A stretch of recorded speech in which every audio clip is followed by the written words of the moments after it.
Dr. Elena Martinez pushed her glasses up her nose and stared at the computer screen. The numbers were wrong. They had to be wrong. She had been working in her lab for 14 hours straight, and her eyes burned from staring at the bright screen in the dark room. It was 3 in the morning on December 15th, 2025. Snow fell outside the windows of the Colorado Research Center. Most people were home sleeping, but Elena could not sleep. Not when she was so close to solving the biggest puzzle of her life. For 2 years, she had been working on something that seemed impossible. She wanted to move things through time itself. Not just a few seconds or minutes, but years. Maybe even thousands of years. The government had given her money to work on it because they thought it might help win wars. Elena had different ideas. The world was getting worse every day. The oceans were rising. The air was getting harder to breathe. Wars were starting everywhere. Elena believed that humanity needed a way out. A way to escape to a better time when the Earth had healed itself. Her machine was the size of a small car. It hummed quietly in the corner of her lab. Wires and tubes connected it to computers all around the room. Elena had tested it on small things. A penny, a coffee cup, a mouse. They all disappeared for exactly the amount of time she programmed. Then they came back, appearing in the same spot, but tonight was different. Tonight, Elena was going to test something much bigger. She walked to the machine and placed her hand on a red button. Her hand shook a little. She had programmed the machine to move 1 cubic foot of space forward in time by exactly 870,000 years. She had picked that number carefully. Her computer models showed that by then, the Earth would be clean again. The storms would be over. The ice would have melted and frozen and melted again. Life would have found a way to fix what humans had broken. Elena pressed the button. The machine made a sound like singing. Blue light filled the room. Elena felt her skin tingle. Then everything went quiet. She looked at the space where her test cube should have been. It was empty. Good, that meant it had worked. In exactly 10 seconds, the cube of space would return, along with whatever had been inside it. 10 seconds passed. Nothing happened. Elena frowned. She checked her computer. All the numbers looked right. She waited another 10 seconds. Still nothing. That was when she noticed her hand. The skin on her fingers was glowing with a soft blue light. As she watched, her fingertips began to fade. Not like they were disappearing, but like they were becoming see-through? Like she was turning into a ghost? Elena stared in horror as the glow spread up her hand to her wrist. She could see through her own arm to the table behind it. She tried to scream, but no sound came out. The glow was in her throat now, making her vocal cords fade away. She ran to the window and looked outside. The security guard who usually walked around the building was standing under a streetlight. He was glowing too. As Elena watched, the guard looked down at his own hands, then up at the sky. His mouth opened in a silent scream. All over the world, the same thing was happening. In New York City, police officer Danny Rodriguez was directing traffic when he noticed his reflection in a car window. His face was glowing and fading. He dropped his whistle and ran, but there was nowhere to run to. In Los Angeles, movie star. Jennifer Walsh was reading scripts in her bedroom when her agent called. "Jenny, you need to turn on the news right now," the agent said. But Jennifer was staring at the phone in her glowing hand, watching her fingers become transparent. In a small town in Ohio, Farmer Bill Cooper was checking on his cows when he saw them in the field, all glowing like blue lanterns. The cows seemed calm, like they knew something Bill did not. Bill looked at his own hands and saw the same glow. The news reporters tried to report what was happening, but they were glowing too. On television screens around the world, newscasters became more and more transparent until viewers could see right through them to the cameras behind. Dr. Elena Martinez stumbled back to her computer. Her whole body was glowing now. She was becoming lighter, like she weighed nothing at all. With hands that were barely there, she typed a message on her computer. "If anyone reads this," she typed, "I am sorry." The machine worked too well. It was supposed to move a small space forward in time. Instead, it is moving all of us. All of humanity. I do not know why. I do not know how to stop it. But maybe this is what was supposed to happen. Maybe this is how we escape. Her fingers were too faded to type anymore. Elena looked out the window one last time. The security guard was gone. Only his uniform remained, glowing on the ground like it was made of blue fire above the earth. Alien ships watched from far away. Commander Thax 9 of the Zephyrian Empire recorded everything with his instruments. His species looked like living crystals, and they had been watching Earth for 300 years. Fascinating, Thax 9 said to his crew. The humans appear to have triggered some kind of temporal displacement event. Their entire species is being moved through time. Should we help them? Asked his second-in-command. Thax 9 considered this. The Zephyrians had rules about interfering with younger species. No, he decided. They did this to themselves. Besides, they are probably dead now. This is simply how primitive species end. They play with forces they do not understand. On Earth, Elena Martinez felt herself becoming lighter and lighter. She was floating now, her feet no longer touching the ground. The blue glow was so bright she could not see anything else. But she was not afraid anymore. Something told her this was right. This was the escape humanity needed. As the glow filled her completely, Elena had one last thought. She hoped that wherever humanity was going, they would be ready for what came next.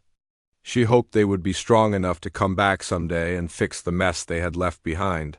Then Elena Martinez, along with every other human being on Earth, dissolved into particles of blue light and drifted away like snow falling upward into the stars.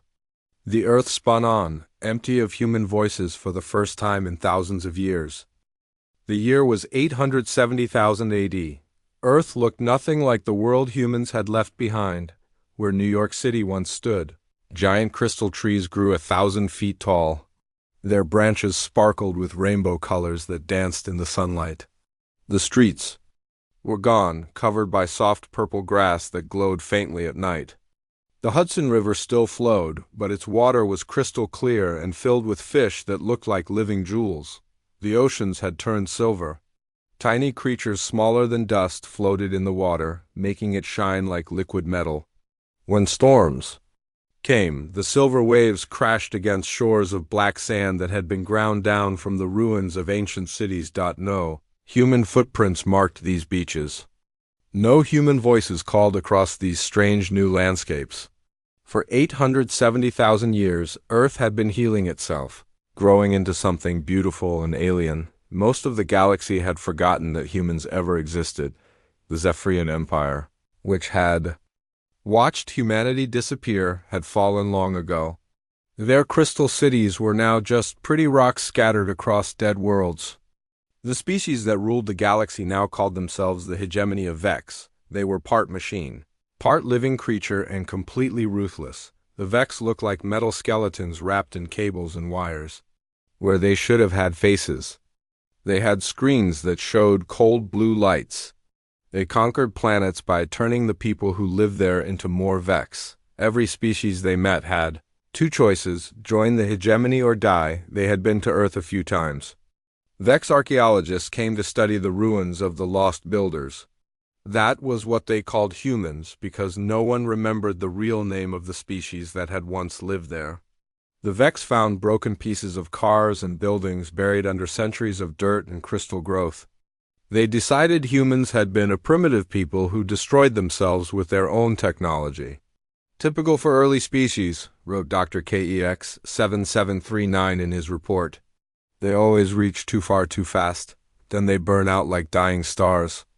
The Vex never stayed on Earth long. The planet was too quiet, too peaceful. They preferred worlds with wars to fight and people to conquer. Earth was just a curiosity, a reminder of what happened to species that were not strong enough to survive. But in a place between dimensions, in a realm that existed outside of normal space and time, humanity was very much alive. Elena Martinez opened her eyes, though she was not sure she really had eyes anymore. Around her stretched an infinite space filled with soft golden light. She could see her fellow humans floating in the light like swimmers in a warm ocean, millions of them. All of humanity, carried forward through time by her machine. "Good morning, Elena," said a voice beside her. She turned and saw Jake Peterson, the Navy pilot who had been flying over Kansas when the displacement happened. In this strange dimension, he looked exactly as he had in 2025. But Elena could sense that he had grown far beyond what any human had ever been before. "How long have we been here?" Elena asked. Time moved differently in this place. Sometimes it felt like minutes. Sometimes it felt like forever. "About 600,000 years, Jake said calmly. "Give or take a century." Elena should have been shocked, but she was not. In this dimension, she could feel the passage of time on Earth, like a distant heartbeat. She knew that their world was changing, healing, becoming something new. She also knew that they were changing too. Over the centuries, humanity had learned things that no species in the galaxy knew. They could see into other dimensions. They could understand the deepest laws that controlled reality itself. Most importantly, they had learned to stay human while becoming something much more. "The cosmic storm is almost over," said another voice. Elena turned to see Lisa-chan, the MIT professor who had been working late in her lab when the blue light took her. Lisa had spent the long years studying the galaxy from their hiding place between dimensions. She knew more about alien civilizations than the aliens knew about themselves. "I have been watching the Vex," Lisa continued. "They have conquered most of the galaxy. Thousands of species have been forced to join them or die. The survivors live." In fear, Elena felt a deep sadness. This was not the future she had hoped for when she activated her machine. She had wanted to save humanity, but she had never meant for the rest of the galaxy to suffer while they were gone. "The storm that drove us from our time is ending," said Jake. "Soon we will be able to return to normal space. The question is, what do we do when we get back?" Around them, millions of human consciousness stirred. Elena could feel their thoughts like whispers in her mind. Some wanted revenge on the galaxy that had forgotten them. Others wanted to hide and build a new life in secret. But most wanted the same thing Elena wanted, to help. "We go home," Elena said, "and we fix what is broken." She thought about Earth, transformed but still their world. She thought about the Vex and their empire of fear. She thought about all the species that had been conquered or destroyed while humanity floated in the golden light. "We have had 870,000 years to learn and grow," Elena said. "We know things now that we never could have known before. We are still human, but we are also something new, something better." Jake smiled. It was the first smile Elena had seen in centuries, and it filled her with hope. "Then let us prepare." He said, "Our neighbors have made quite a mess while we were away. Time to clean it up." In the space between dimensions, humanity began to gather itself. They had been refugees from time, hiding from a cosmic storm. Soon they would be something else entirely. They would be the storm. Technician QEX-4471 was having a boring day at the Vex monitoring station. The station floated in space near Pluto, watching the empty solar system for anything interesting. Nothing interesting ever happened here. QEX-4471 looked like all Vex. His body was made of black metal and cables. His face was a screen that showed blue lines and numbers. He had been watching Earth for 50 years, and Earth never did anything worth reporting. The planet just sat there, covered in crystal trees and silver oceans. Sometimes small meteors hit it. Sometimes storms blew across its surface. But mostly, it was quiet and dead, like a pretty rock floating in space. That was why QEX-4471 almost missed the first energy reading. The numbers on his screen jumped suddenly. Energy was coming from Earth, a lot of energy. More energy than QEX-4471 had ever seen from a dead planet. He checked his instruments twice. The readings were real. Something was happening on Earth, and it was big. "Control, this is Station 7749, QEX-4471 said into his radio. "I am detecting massive energy spikes from the third planet." "Impossible," came the reply. "That world has been dead for centuries. Check your equipment."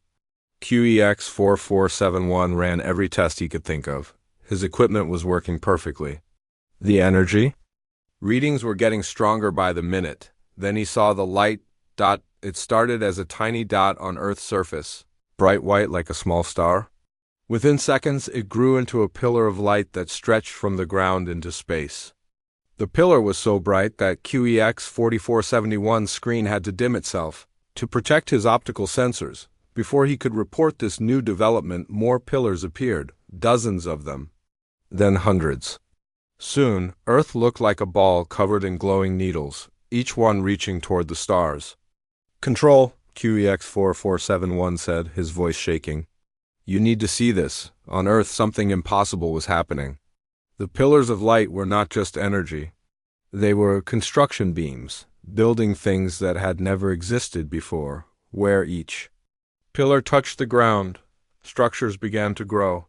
They looked like cities, but not like any cities that had ever been built. They curved and flowed like living things, but they were made of materials that sparkled like diamonds. Buildings rose from the earth, like flowers blooming in fast motion. The crystal trees that had grown over the centuries did not die or break. Instead, the new structures grew around them, making them part of the design. It was as if whoever was building these cities wanted to keep the beauty that Earth had created during its long healing. Ryan Brooks materialized in the center of what had once been Denver, Colorado. One moment, there was empty space filled with purple grass and crystal formations. The next moment, Ryan was standing there, looking exactly as he had on the day humanity disappeared, but Ryan was not the same person who had vanished 870,000 years ago. He could feel every atom in his body. He could see energy flowing through dimensions that normal eyes could not detect. He could sense the minds of every living thing on Earth, from the smallest glowing fish in the silver oceans to the Vex technician. Watching from space, more humans began to appear around him. Elena Martinez stepped out of a pillar of light, her eyes bright with knowledge that no human from 2025 could have possessed. Jake Peterson materialized next to her, and Ryan could feel the power radiating from the former pilot like heat from a fire. "It feels good to have a body again," Elena said, flexing her fingers. She reached out and touched one of the crystal trees. The tree pulsed with warm light at her touch, as if it recognized her. "The Vex know we are here," Jake said. He was looking up at the sky, but Ryan knew he was seeing far beyond the blue atmosphere. "Their monitoring station is sending panic reports to their fleet." "Good," said Lisa Chun as she appeared beside them. "Let them come. It is time they learned that this galaxy has new management." In space, the Vex fleet was already moving. Admiral Zek Prime had received the reports from the monitoring station and could hardly believe them. A dead world had suddenly come alive. Unknown structures were appearing on its surface. Most disturbing of all, the energy readings suggested technology far beyond anything the Vex had ever encountered. "Prepare the battle fleet," Zek Prime ordered. "Whatever is happening on that planet, we will crush it before it becomes a threat." The Vex fleet consisted of 300 ships, each one capable of destroying a city with a single shot. They had conquered 1,000 worlds with these ships. Whatever primitive species had somehow survived on Earth would be easy to defeat. As the fleet approached Earth, Admiral Zek Prime sent a standard surrender demand. "Unknown species on the third planet, you are now in Vex territory. Surrender immediately and prepare to be assimilated into the hegemony. Resistance will result in your complete destruction." The reply came instantly, transmitted on every frequency. At once, but it was not coming from the planet's surface. Somehow, the message was coming from inside every Vex ship at the same time. "This is Captain Ryan Brooks of the human species," the voice said calmly. "We have returned to find our neighborhood significantly untidier than when we left. This ends now." Admiral Zek Prime had never heard of humans. "Unknown species, you have 30 seconds to surrender before we open fire." "Admiral," Ryan's voice replied, and somehow he knew Zek Prime's name and rank without being told. "You misunderstand the situation. You are not here to conquer us. You are here to learn why conquering was never necessary in the first place." The Admiral gave the order to attack. The battle lasted exactly 17 minutes. When it was over, the entire Vex fleet hung motionless in space. Their weapons were completely disabled, but their ships were undamaged. Their crews were unharmed. But unable to move their vessels on Earth, Ryan Brooks stood in the center of the growing city and smiled. Around him, millions of humans were materializing, returning to the world they had left so long ago. "Welcome home, everyone," Ryan said. "Now let us show the galaxy what we learned while we were away." Admiral Zek Prime stared at his control screens in disbelief. His entire fleet was frozen in space like toys in a child's hand. Every weapon system showed red error messages. The engines would not respond. Even the basic life support systems. "We're running on backup power." "Report," he demanded from his crew. "All weapons offline, sir," reported his weapons officer. "All engines offline. All communication systems offline, except for the channel the humans are using to talk to us." "How is that possible?" Zek Prime asked, before anyone could answer. Ryan Brooks appeared on the bridge. Not on the view screen, but actually standing in the middle of the control room. The Vex crew reached for their personal weapons, but their hands would not move. "Please do not be afraid," Ryan said calmly. "I am not here to hurt anyone. I am here to explain." Zek Prime tried to speak, but found that he could not. His voice systems were working, but somehow the words would not come. "You cannot speak, right?" "Now, because you were about to order your crew to attack me," Ryan said. "I understand. It is what you have been trained to do. But violence will not solve this problem." Ryan walked around the bridge, looking at the Vex crew with curious eyes. They were part machine, part organic creature, but Ryan could see deeper than that. He could see the original species they had once been before the Vex transformation. "You were Kelani once," Ryan said to Zek Prime. "Your people had beautiful cities on a world with 3 moons. You made music that sounded like silver bells. The Vex conquered your world when you were just a child. They made you forget who you used to be." Zek Prime felt something strange in his chest, an emotion he had not felt in decades. Sadness? How did this human know about his people? The Kelani had been extinct for 200 years. "The Kelani are not extinct," Ryan said, reading his thoughts.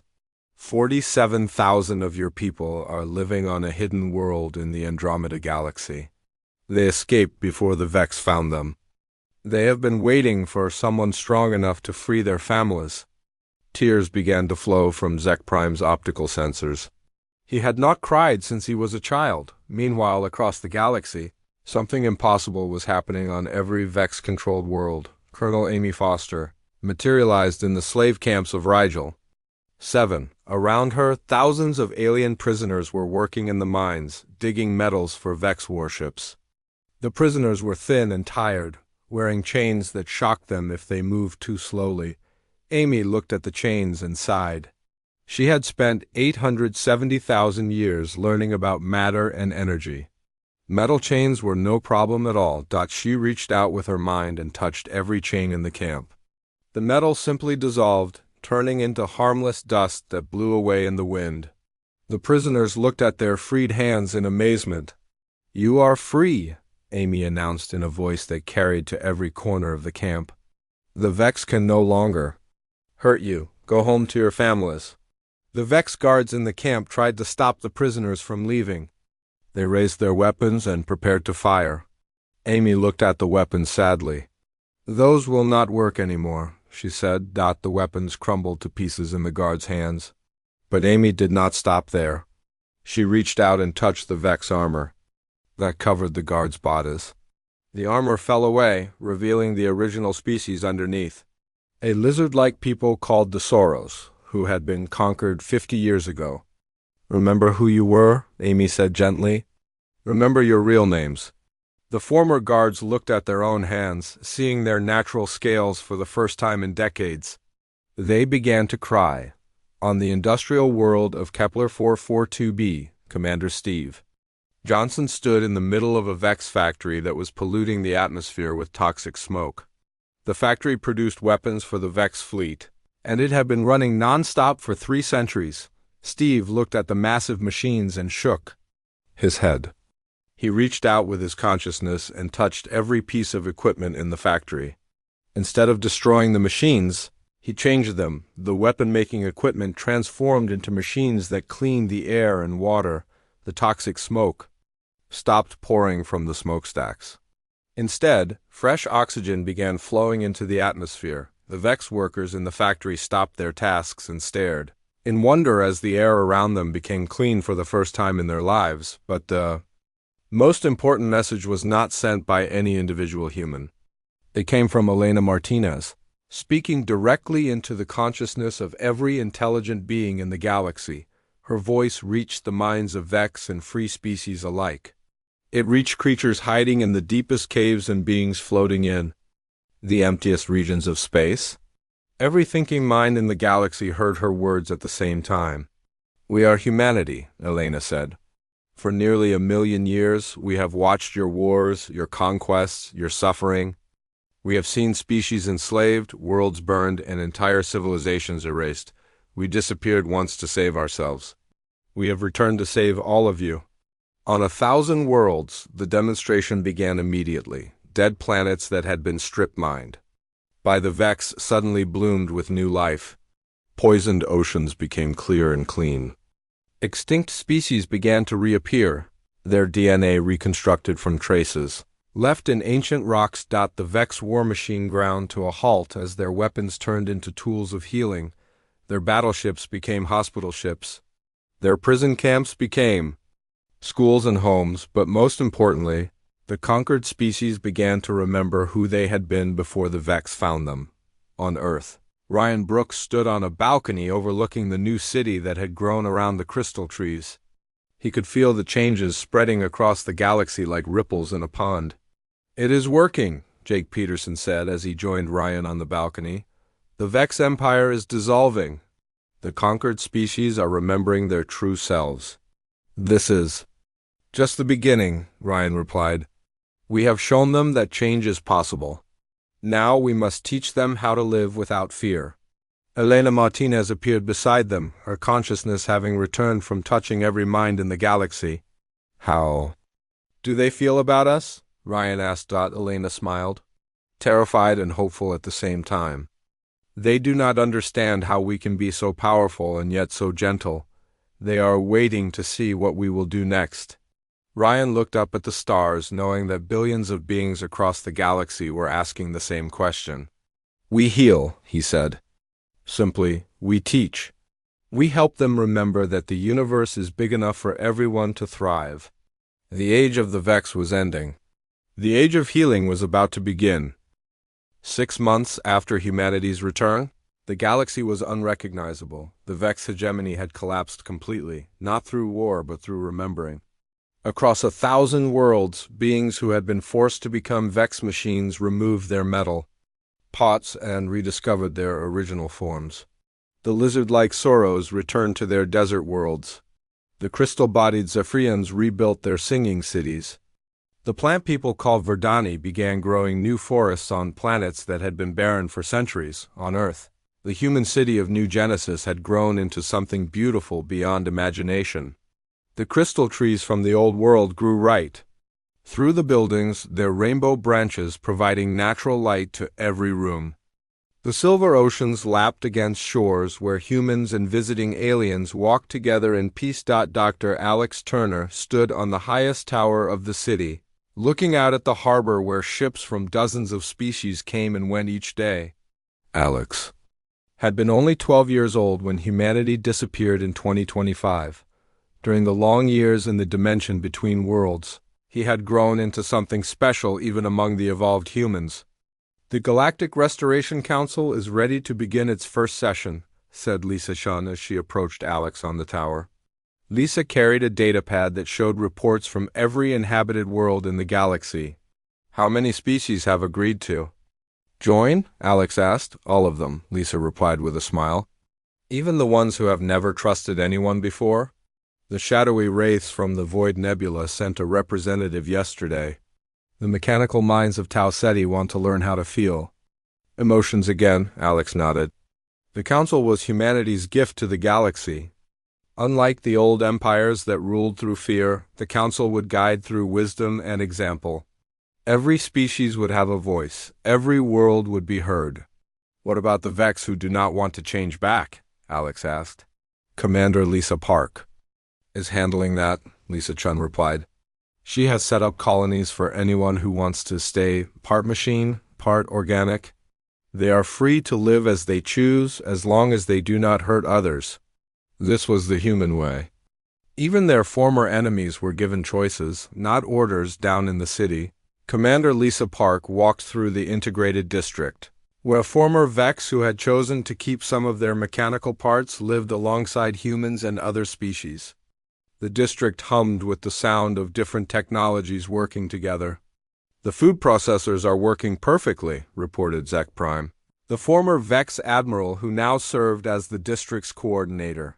He had kept his mechanical body but removed the parts that controlled his mind. For the first time in 2 centuries, his thoughts were his own. "My people want to thank you again," Zek Prime said to Lisa. "We thought we would be punished for what we did as Vex. Instead, you gave us homes and purpose."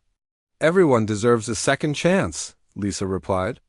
"Besides, we need your technical knowledge to help repair the worlds the Vex damaged." This was the Great Healing, humanity's largest project. Every day, teams of humans and aliens worked together to restore planets that had been strip-mined, polluted, or destroyed. They replanted forests, cleaned poisoned rivers, and brought extinct animals back to life using advanced genetic techniques. The work was not easy, but it was rewarding.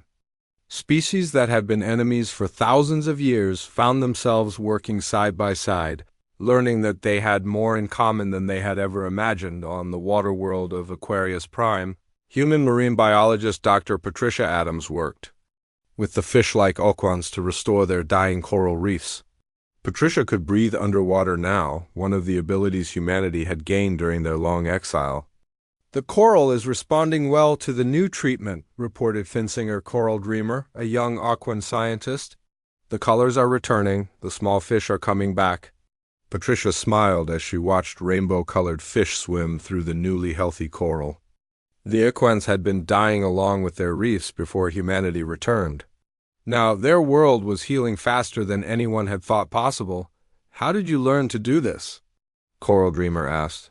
"Your species was gone for so long. How did you become so wise?" "We had time to think," Patricia replied. "Nearly 1,000,000 years to watch and learn. We saw every mistake the galaxy made. We also saw every act of kindness, every moment of beauty, every time someone chose love over fear. We learned that the universe is not a place where the strong rule the weak. It is a place where everyone can help everyone else become stronger." News of the changes spread to the far edges of the galaxy. Ancient species that had hidden in the outer darkness for millions of years began to emerge. The timeless ones, being so old they remembered when the galaxy was young, sent ambassadors to Earth. "We have watched many species rise and fall," their representative told Elena Martinez during a formal meeting. "Most grow strong and then destroy themselves or others. You grew strong and then healed others. This is new." "It is not new," Elena replied. "It is just hard to learn. It took us nearly 1,000,000 years of thinking to understand it ourselves." The Timeless One considered this. "Will you teach us?" Elena smiled. "We will teach anyone who wants to learn." And they did. Human teachers traveled to every world that asked for help. They taught former soldiers how to become farmers. They showed warriors how to be healers. They helped entire civilizations learn to solve problems with words instead of weapons. But perhaps the most important teacher was Ryan Brooks, who had become something like a galactic ambassador. He traveled from world to world, not to rule or command, but simply to listen. On the desert world of Karana, he sat with the elderly leader of the Sandwalker tribe. "Your people have great power," the Sandwalker chief said. "Why do you not use it to rule us?" "Because ruling is not the point," Ryan replied. "We did not return to build an empire. We returned to help build a community. What is the difference?" The chief asked. Ryan pointed to the horizon, where members of different species were working together to build a water purification plant. "In an empire, those people would be working because someone forced them to," Ryan said. "In a community, they work because they want to help each other." The chief nodded slowly. "This is wisdom." "This is humanity," Ryan corrected gently. But it is not just human wisdom. Every species has this in them. We are just helping everyone remember. Years passed. The galaxy grew peaceful and prosperous. Wars became rare, then almost unknown. Species that had been extinct were brought back to life. Worlds that had been dead bloomed with new forests and clean oceans. Children of many species grew up together, learning from each other, becoming friends across the barriers that had once divided their parents, and in the center of it all, on the blue-green world where humanity had first evolved, the crystal trees sang with the wind and the silver oceans reflected the light of distant stars. Elena Martinez, now ancient even by the standards of evolved humans, stood once more in her old laboratory. The quantum machine that had started it all was still there, carefully preserved as a reminder of how far they had all come. "Do you ever regret it?" asked Jake Peterson, who had come to visit his old friend. "Starting the displacement?" Elena asked. "Never. We needed to leave to become who we were meant to be. The galaxy needed us to come back to become what it was meant to be." She looked out the window at the bustling spaceport where beings from 100 worlds came and went in. "Peace. We disappeared as refugees," Elena said. "We returned as gardeners. And now the whole galaxy is blooming.